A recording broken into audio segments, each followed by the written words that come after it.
오늘은 부활주일 아침입니다. 부활절은 성탄절과 함께 기독교의 가장 크고 가장 중요한 그런 날 중에 하나이죠. 그래서 최소한 뭐 성탄절이나 이런 부활절 같은 날이 되면 우리의 마음이 뭐 조금 흥분이 되기도 하고 또 다른 때에 비해서 마음이 막 좀 들뜨기도 하고 사실은 이제 좀 그래야 되는데 여러분 어때요? 솔직히 그런 마음이 드세요? 그런 분도 계시겠지만 대부분의 분은 그냥 뭐 별 다른 주일하고 그냥 부활주일인가 보다 아마 그렇게 생각하지 않을까 이런 생각이 듭니다.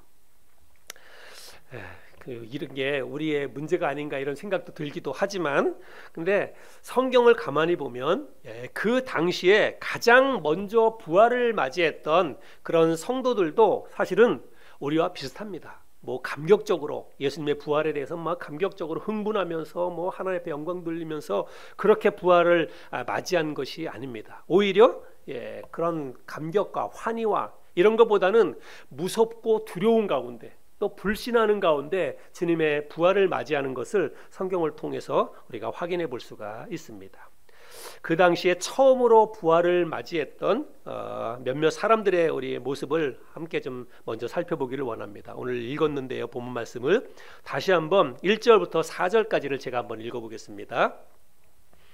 안식일이 지남에 막달라 마리아와 야고보의 어머니 마리아와 또 살로메가 가서 예수께 바르기 위하여 향품을 사다 두었다가 안식 후 첫날 매우 일찍이 해 돋을 때에 그 무덤으로 가며 서로 말하되 누가 우리를 위하여 무덤 문에서 돌을 굴려 주리오 하더니 눈을 들어본즉 벌써 돌이 굴려져 있는데 그들이 심히 크더라. 자기 이제 그 부활을 맞이하는 사람들이 안식일을 맞이했는데 안식일 그 다음 날인데요. 안식일에는 보통 유대 사람들이 움직이지 않아요. 일을 하지 않고 또 집 밖으로 나가지 않습니다. 그래서 안식일은 그냥 집에 있다가 안식일이 지나고 바로 다음 날, 그러면 안식일이 지나고 바로 다음 날이면 요일로 보자면 무슨 요일이에요? 주일입니다. 주일. 그래서 주일날 아침에 새벽에 어두움이 걷히기 시작하자마자 몇몇 여인들이 무덤으로 달려갑니다. 성경에 그 여인들의 이름이 기록되어져 있는데 막달라 마리아와 야고보의 어머니 마리아와 살로메라고 기록되어져 있습니다. 이 살로메는 누가복음 24장에 보면 요한나라고 이렇게 또 번역을 하고 있는데 같은 인물입니다. 아무튼 여인들이 무덤으로 달려갑니다. 안식 후 첫날에 무덤으로 달려가는데 그들이 무덤으로 달려간 이유는 뭐냐면 주님이 부활하셨을지 모르겠다라고 하는 생각을 가지고 주님이 부활하셨나 이걸 확인하기 위해서 달려간 것이 아니라 그랬으면 좋았을 텐데 그런 것이 아니라 그들이 주님의 시신에 향품을 바르기 위해서 무덤으로 갔다는 것입니다. 그래서 그 여인들의 그런 행동이나 이런 것들을 보면 주님의 부활에 대한 믿음이 그 사람들에게는 전혀 없었다라고 하는 것을 알 수가 있지요. 또 이 여인들이 무덤을 향해서 가면서 서로 했던 말을 통해서도 그런 걸 확인해 볼 수 있어요. 뭐라고 얘기하냐면 자기네들끼리 누가 우리를 위하여 무덤에서 돌을 굴려주리오 이렇게 이야기하면서 갑니다.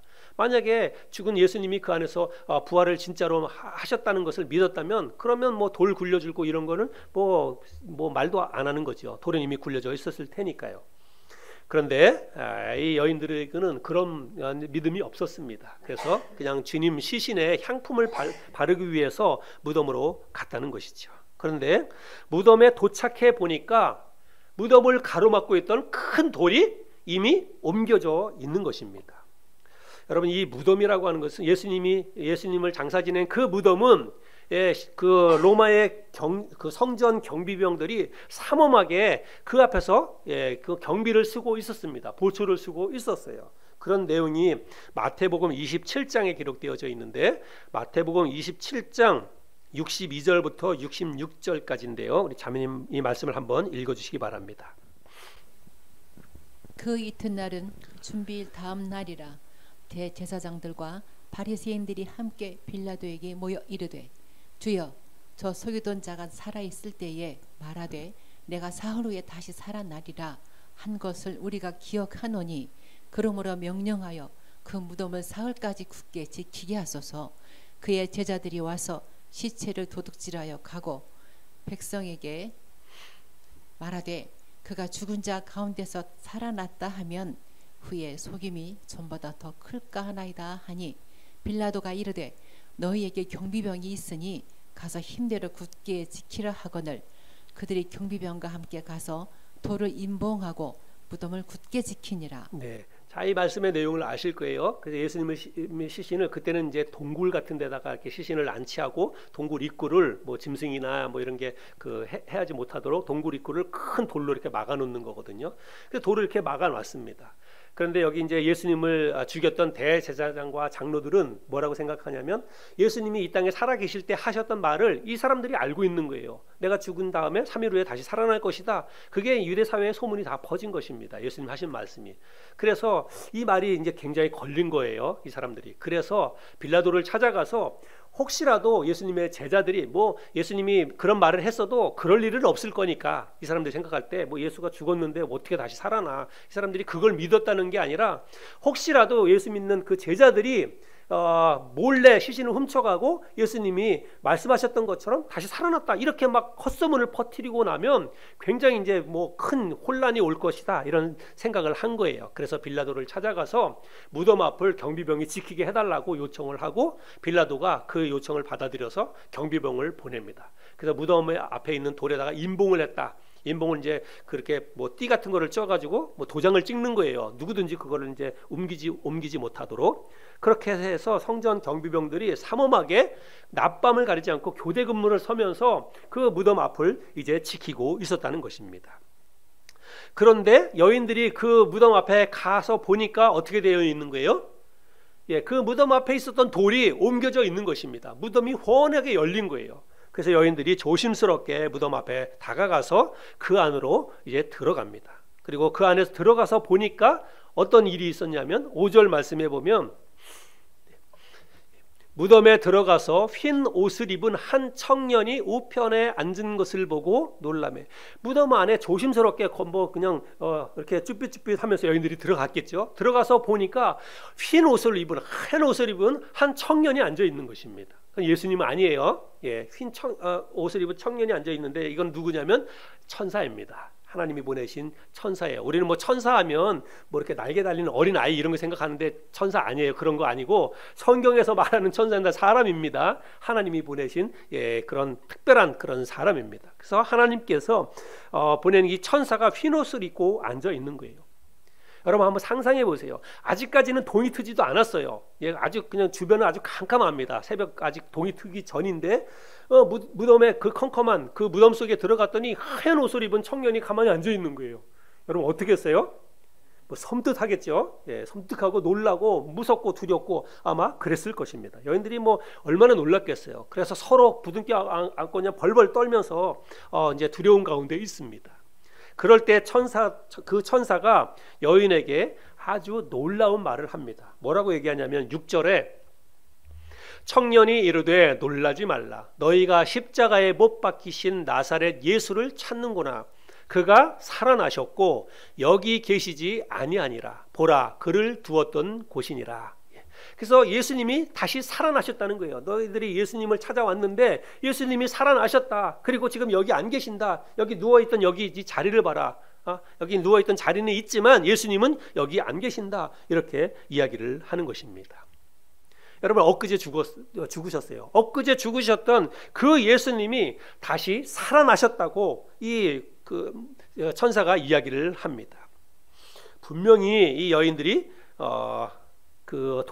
예수님이 돌아가셔서 십자가에 예수님이 분명히 장사 지냈는데 어떻게 다시 살아났다는 말인가? 아마 이 여인들은 그렇게 생각을 했을 것입니다. 그렇게 이제 뭐 반신반의하면서 무서움과 두려움에 떨고 있는 그 여인들에게 천사가 뭐라고 얘기하냐면 이어서 빨리 가서 동네로 가서 다른 제자들에게 주님이 부활하셨다. 그리고 부활하신 주님이 너희들보다 먼저 갈릴리로 가셨으니까 빨리 갈릴리로 가거라. 그러면 거기에서 주님을 만나게 될 것이다. 천사가 이 여인들에게 그런 이야기를 합니다. 그 말씀이 7절에 있는데요. 또 7절도 읽어보겠습니다. 가서 그의 제자들과 베드로에게 이르기를 예수께서 너희보다 먼저 갈릴리로 가시나니 전에 너희에게 말씀하신 대로 너희가 거기서 배우리라 하라 하는지라. 그래서 주님이 부활하셔서 갈릴리로 먼저 가셨으니까 말씀하신 그대로 그렇게 되었으니까 제자들도 빨리 갈릴리로 가라 이렇게 이야기를 하는 것입니다. 이 여인들은 몹시 놀라가지고 정신이 혼미해진 거예요. 그래서 어떻게 해야 될지 그 정신을 차릴 수가 없습니다. 그래서 이제 그야말로 그냥 마치 도망치듯 일단 무덤을 나왔어요. 그리고 무덤을 나와서 이제 그 마을로 가죠. 그리고 나서 정신을 차린 다음에 천사들이 자기에게 했던 일, 그리고 자기들이 가서 그 새벽에 무덤에 가서 보았던 일, 겪었던 그런 모든 일들을 제자들에게 이제 설명을 하게 됩니다. 그런 내용은 누가복음에 기록되어져 있는데요. 누가복음 24장 9절부터 12절까지입니다. 우리 자매님 또 누가복음 24장 9절부터 12절까지를 한번 읽어주시기 바랍니다. 무덤에서 돌아가 이 모든 것을 11 사도와 다른 모든 이에게 알리니 이 여자들은 막달라 마리아와 요한나와 야고보의 모친 마리아라. 또 그들과 함께한 다른 여자들도 이것을 사도들에게 알리니라. 사도들은 그들의 말이 허탄한 듯이 들려 믿지 아니하나 베드로는 일어나 무덤에 달려가서 구부려 들여다보니 세마포만 보이는지라 그 된 일을 놀랍게 여기며 집으로 돌아가니라. 그래서 이 여인들이 제자들이 모여 있는 곳에 와서 자기들이 그 새벽에 겪었던 일을 다 이야기를 합니다. 근데 그 이야기를 다 들었던 제자들이 여러분 뭐라고 어떻게 반응을 했냐면 허탄한 듯이 이렇게 들었다. 여기 말씀에서는 누가복음에서는 그렇게 기록하고 있는데요. 그 말씀이 11절 말씀인데 11절 허탄한 듯이 들었다 이 말을 공동 번역에서는 이렇게 번역하고 있습니다. 그러나 사도들은 여자들의 이야기가 부질없는 헛소리려니 하고 믿지 않았다. 그래서 부질없는 이야기라 이렇게 들었다는 것입니다.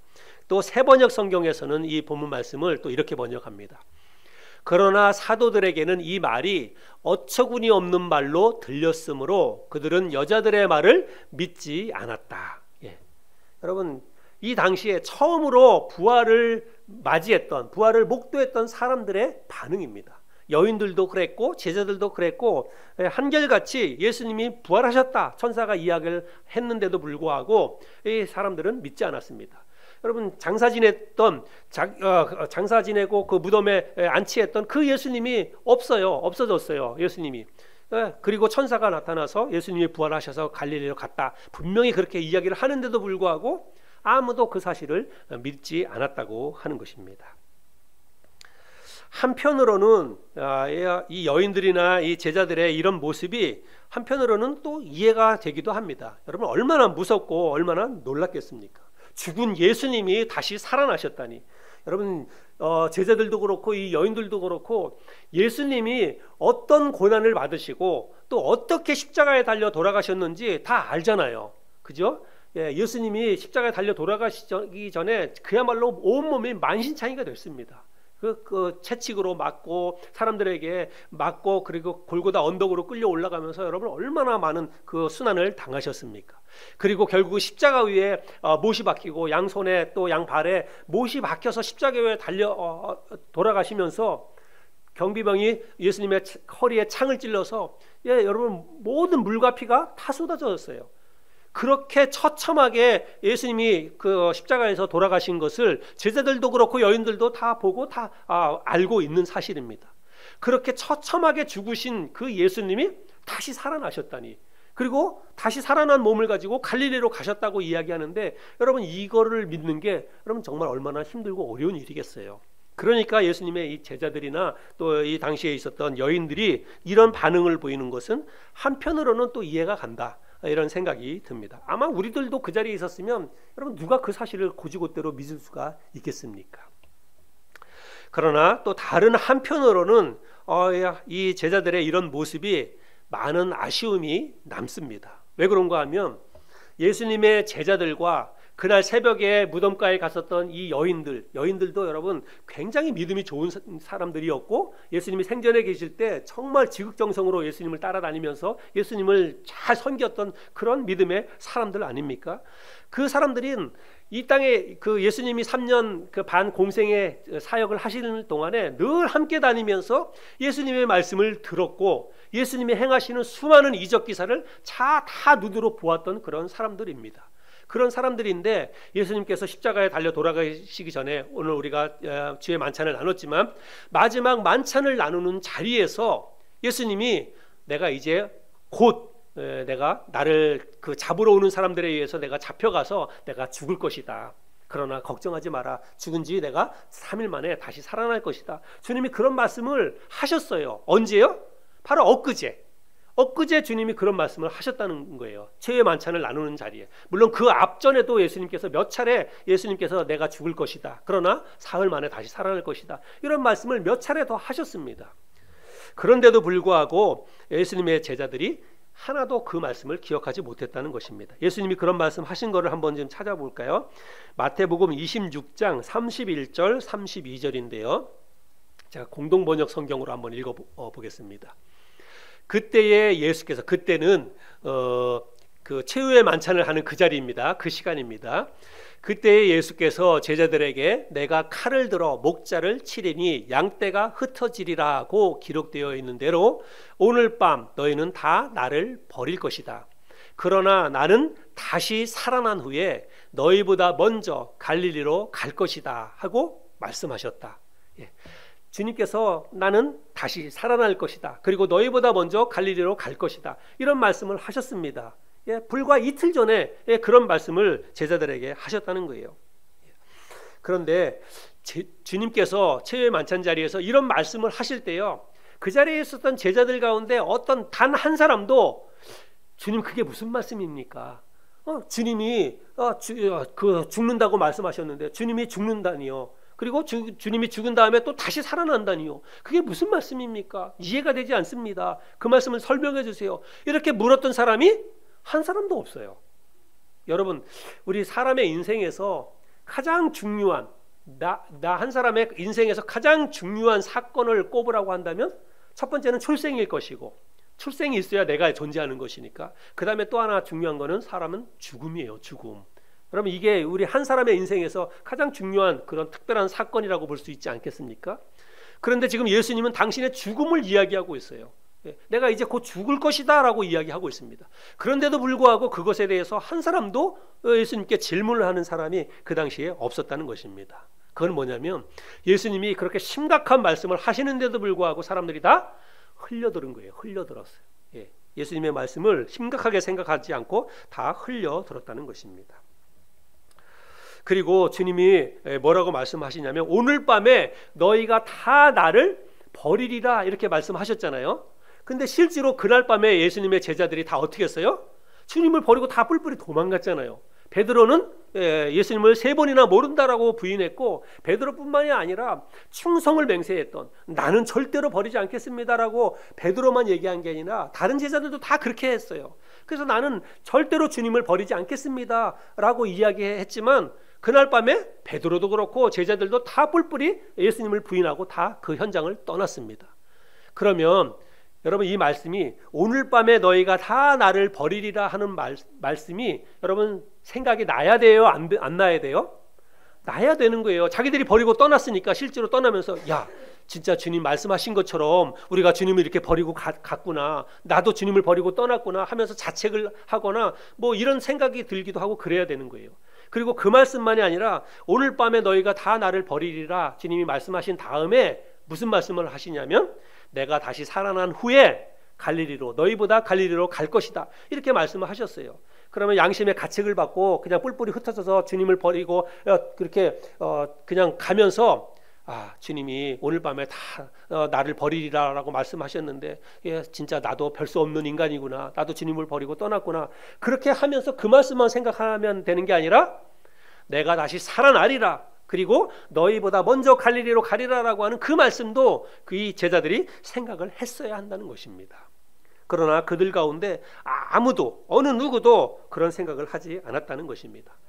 다 그 사람들의 머릿속에는 지금 무슨 생각만 있냐면 혹시라도 나도 붙잡히면, 혹시라도 나도 잘못돼서 붙잡히면 저 예수님처럼 저렇게 그냥 끌려가서 고난을 당하지 않을까, 그런 생각 때문에 무서워가지고 벌벌벌 떨기만 하고 있었다는 거예요. 예수님의 제자들도 그렇게 해서 불안해하면서 두려움에 떨고 있었다는 사실입니다. 성경에는 예수님의 이 역사적인 부활을 흥분과 감격으로, 기쁨과 환희로 맞이하는 사람들의 이야기가 기록되어 있는 것이 아니라 오히려 불안과 두려움에 떨고 있는 사람들의 이야기만 성경에 기록되어 있습니다. 심지어는 주님이 부활하신 다음에 직접 제자들 앞에 나타나셔서 오셔가지고 너희에게 평강이 있을지어다 이렇게 말씀을 하시는데도 불구하고 그들이 귀신을 보는 것처럼 그렇게 여겼다고 하는 그런 말씀이 있습니다. 누가복음 24장 36절과 37절인데요. 그들이 이런 이야기를 하고 있을 때에 예수께서 몸서 그들 가운데 들어서서 너희에게 평화가 있기를 하고 말씀하셨다. 그들은 놀라고 무서움에 사로잡혀서 유령을 보고 있는 줄로 생각하였다. 부활하신 주님이 직접 제자들 앞에 나타나셔가지고 이야기할 때 그들이 유령을 보는 것처럼 생각을 했다는 것입니다. 여러분, 이것이 이 당시에 처음으로 부활을 맞이했던 사람들의 반응입니다.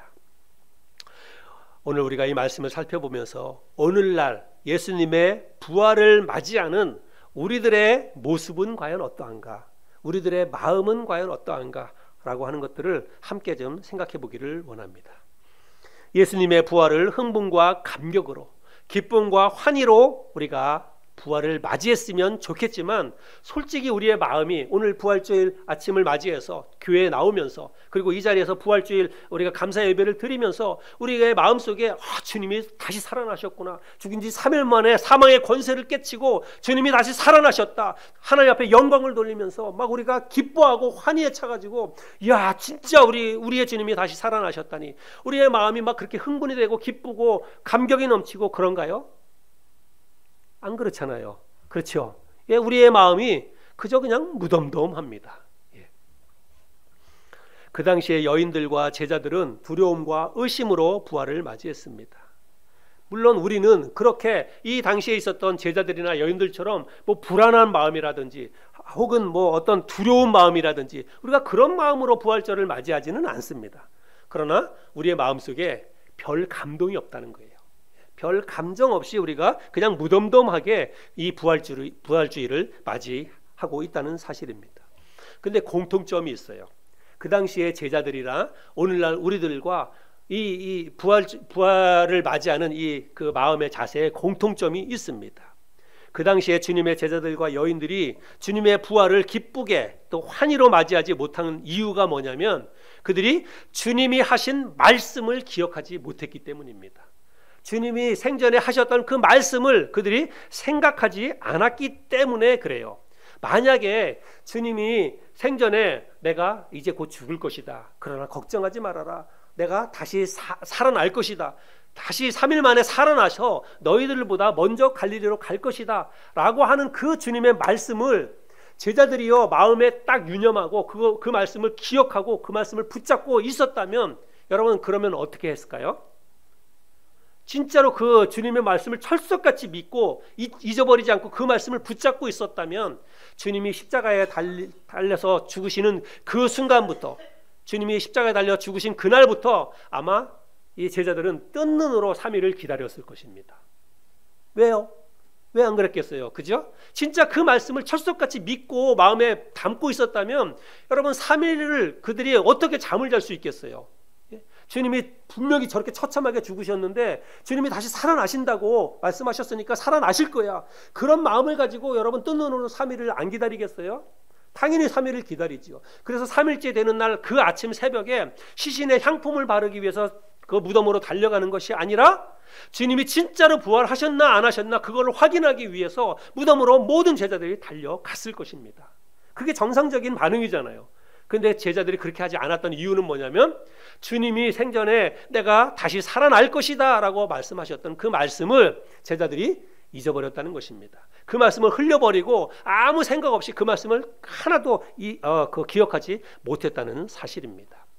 그래서 그런 반응이 나온 거예요. 여러분, 오늘날 우리들도 우리가 부활주의를 맞이해서 우리의 마음이 이렇게 냉랭하고 무덤덤한 이유는 뭐냐면 주님이 하셨던 그 말씀을 우리가 그냥 머릿속으로만 알고 있는 거예요. 그냥 우리가 그냥 지식적으로만 주님이 부활하셨대 성경에 있으니까 우리가 단지 그렇게만 생각하고 있기 때문에 우리의 마음에 감동이 없는 것입니다. 여러분, 한번 생각해 보세요. 여러분의 사랑하는 부모님이 돌아가셨어요. 여러분의 사랑하는 자녀가 나보다 먼저 죽었어요. 근데 죽은 사람이 다시 살아난다. 우리 부모님이 돌아가셔서 장사 다 지냈는데 우리 부모님이 다시 살아난다. 근데 그게 진짜다. 여러분, 감동이 없을 수가 있겠습니까? 우리의 마음이 무덤덤할 수가 있겠습니까? 죽은 사람이 다시 살아난다고 하는 게 그게 진짜로 우리가 그냥 아무 느낌 없이 받아들일 수 있는 그런 일입니까? 아니잖아요.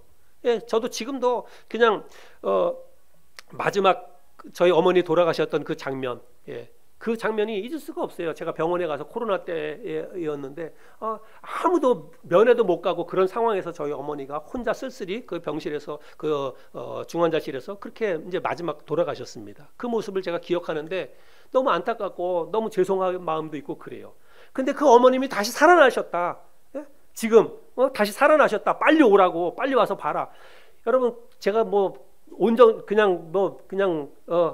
맨정신으로 그렇게 그 부모님을 보러 갈 수 있겠습니까? 얼마나 기쁘고 얼마나 감격이 되겠습니까? 그렇죠? 정신을 못 차릴 정도로 그렇게 마음이 기쁘고 그럴 것입니다. 우리가 주님의 부활에 대해서 이렇게 마음이 냉랭한 이유도 바로 거기에 있다라고 생각이 됩니다. 주님이 생전에 하셨던 말씀, 내가 다시 살아날 것이다 라고 말씀하신 그 말씀을 우리가 이 아침에 다시 한번 기억했으면 좋겠습니다. 그래서 정말로 진짜로 우리가 이런 말씀을 믿는다면 진짜 주님이 다시 살아나셨구나. 아마 제자들이 그 3일째 되는 날 학수고대하고 무덤 앞에 가가지고 덩실덩실 춤을 추고 난리가 났을 것입니다. 가가지고 주님을 만나가지고 야, 진짜 주님이 살아나셨구나. 주님이 3일 만에 다시 살아나신다고 말씀하시더니 진짜로 살아나셨구나 하면서 얼마나 그 축제가 되었을 것이겠습니까? 그런데 그 말씀을 기억하지 못했으니까 아무도 그 아침에 무덤에 가지 않았다는 사실입니다. 여러분, 그러나 제가 저도 그렇고 여러분도 그렇고 왜 우리의 이런 마음이 냉랭할까? 왜 우리가 이렇게 무덤덤하게 이런 마음으로, 이런 감정으로 부활을 맞이하나? 제가 이런 감정이 잘못됐다, 제가 여러분 이 말을 하기 위해서 이런 이야기를 하는 게 아닙니다. 여러분, 감정은 자연스러운 거예요. 그런 마음이 안 드는데 어떻게 하겠어요? 억지로 감격해라, 감동해라, 기뻐해라 그런다고 해서 그렇게 되겠습니까? 이런 감정이 안 들어요. 그런데 중요한 것은 뭐냐면 이 부활이라고 하는 것은요, 감정의 문제가 아니라고 하는 것입니다. 부활이라고 하는 것은요, 이거는 믿음의 영역에 속한 거예요. 부활은 우리가 그냥 감정적으로 주님이 부활하셨대, 기뻐, 좋아, 그게 아니라 주님이 부활하셨다고 하는 이 말씀, 성경에 기록되어져 있는 이 말씀을 우리가 믿어야 한다는 것입니다. 진짜로 주님이 부활하셨다는 것을 내가 그냥 성경에 있는 지식적인 것이 아니라 진짜 내 마음속에 주님이 부활하셨다는 것을 확실하게 내가 마음속으로 믿어야 된다는 것입니다. 이 부활을 우리가 정말로 마음속에 분명한 사실로 마음속에 믿고 받아들일 때, 그때 진짜로 기쁨과 환희가 우리의 삶 속에서 자연스럽게 나올 수 있다고 생각이 됩니다. 마태복음 20장 17절부터 19절 말씀에 보면 예수께서 예루살렘으로 올라가려 하실 때에 12 제자를 따로 데리시고 길에서 이르시되, 보라, 우리가 예루살렘으로 올라가노니 인자가 대제사장들과 서기관들에게 넘겨짐에 그들이 죽이기로 결의하고 이방인들에게 넘겨주어 그를 조롱하며 채찍질하며 십자가에 못 박게 할 것이나 제3일에 다시 살아나리라. 그래서 이 말씀은 지금 예수님께서 제자들과 함께 예루살렘으로 생전에 계실 때에 예루살렘으로 가면서 하셨던 말씀이에요. 가면서 제자들에게 말씀하시는 거예요. 내가 대제사장들과 장로들의 손에 의해서 이제 내가 잡혀서 십자가에 죽게 될 것이다. 그러나 내가 제3일에 다시 살아날 것이다. 주님이 저렇게 말씀을 하셨어요. 여러분, 우리가 저 현장에는 없었지만 오늘 저 말씀을 오늘 우리에게 주시는 하나님의 말씀으로, 나에게 주시는 말씀으로 생각하면서 우리가 부활을 그렇게 받아들여야 된다는 것입니다.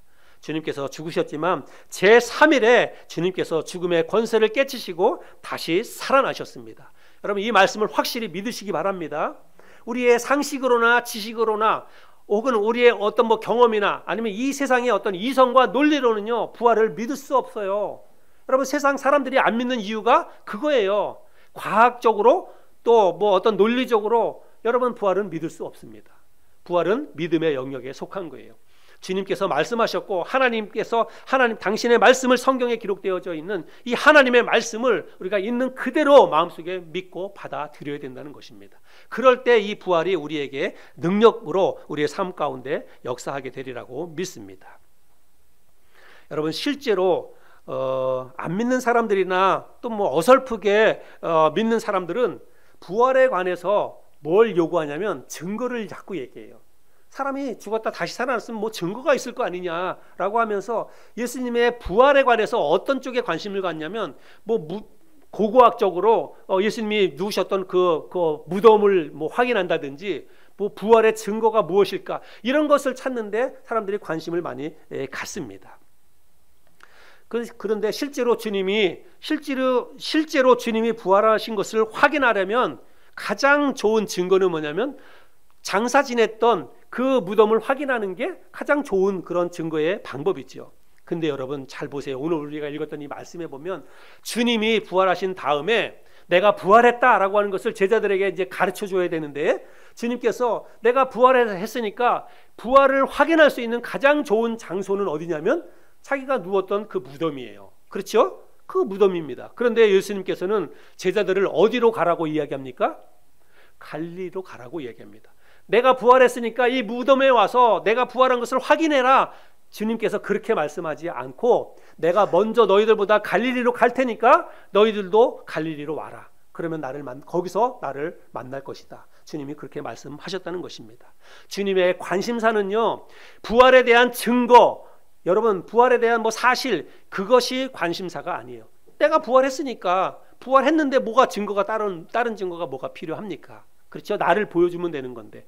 그런데 주님은 제자들을 무덤으로 초청한 것이 아니라 갈릴리로 초청했다는 사실을 우리가 잊지 말아야 됩니다. 왜 주님께서 특별히 제자들을 갈릴리로 오라고 했는가? 그 유대 땅에서부터 갈릴리까지는 거리도 엄청 멀잖아요. 근데 부활하신 주님이 여러분 갈릴리로 제자들을 불렀다고 하는 사실입니다. 당신도 먼저 갈릴리로 가셨어요. 왜 그랬을까? 여러분 그거를 잘 생각을 해야 됩니다. 여러분, 갈릴리는 대부분의 예수님을 따르는 제자들이 처음으로 예수님을 만났던 곳입니다. 예수님께서 처음으로 제자들을 사람 낚는 업으로 불렀던 곳이 바로 갈릴리입니다. 그리고 예수님께서 3년 반의 공생의 사역을 하실 때 많은 병자들을 고치시고 말씀을 가르쳐 주셨던 곳이 바로 갈릴리입니다. 그래서 예수님께서 제자들을 그곳으로 부른 거예요. 다시 한번 제자들에게 이 땅에서의 삶의 목적이 어디에 있는지, 너희들이 과연 이 땅에서 어떤 데 삶에 초점을 두고 살아야 하는지를 다시 일깨워주기 위해서 그들이 머물렀던 그 삶의 현장의 자리로 예수님이 다시 그들을 불렀다는 사실입니다. 세상 사람들은 부활이 진짜냐 가짜냐, 부활이 있을 수 있는 일이냐 없는 일이냐, 그런 데에만 사람들이 관심을 갖습니다. 오늘날 교회에서는 부활을 기념하는 일에만 또 관심을 갖습니다. 절기로, 행사로. 그러나 주님의 관심은 그런 데 있지 않습니다. 주님의 관심은 어디에 있냐면 갈릴리에 가 있다는 사실입니다. 너희보다 먼저 갈릴리로 가시나니 거기서 나를 보리라. 우리의 삶의 현장에서 주님의 부활을 증거하는 삶을 살라고 주님께서 제자들을 갈릴리로 부르셨던 것처럼 오늘날 우리에게도 우리가 부활주일 이 예배 한번 드리는 것으로 끝나는 것이 아니라 이제 예배당 문을 나서서 이때부터가 사실은 주님이 우리에게 원하시는 삶이 시작된다는 사실을 우리가 잊지 말아야 됩니다. 우리의 삶의 현장 갈릴리로 가서 그곳에서 주님이 다시 살아나셨다, 주님이 우리의 죄를 위해서 십자가에 죽으시고 죽은 지 3일 만에 다시 살아나셨다라고 하는 사실들을 힘써서 전하며 살기를 원하시는 것이 주님의 마음이라는 사실입니다. 이것이 바로 우리가 부활절을 맞이해서 부활절이 우리에게 주는 그 의미가 무엇인지를 우리의 마음속에 새겨야 된다는 사실입니다. 오늘 이 말씀을 잘 기억하고 우리가 다시 한번 주님의 부활을 마음에 확신하면서 믿지 않는 사람들에게 힘있게 복음을 전하고 그리스도를 전하며 살아가는 저와 여러분의 삶이 될 수 있기를 바랍니다.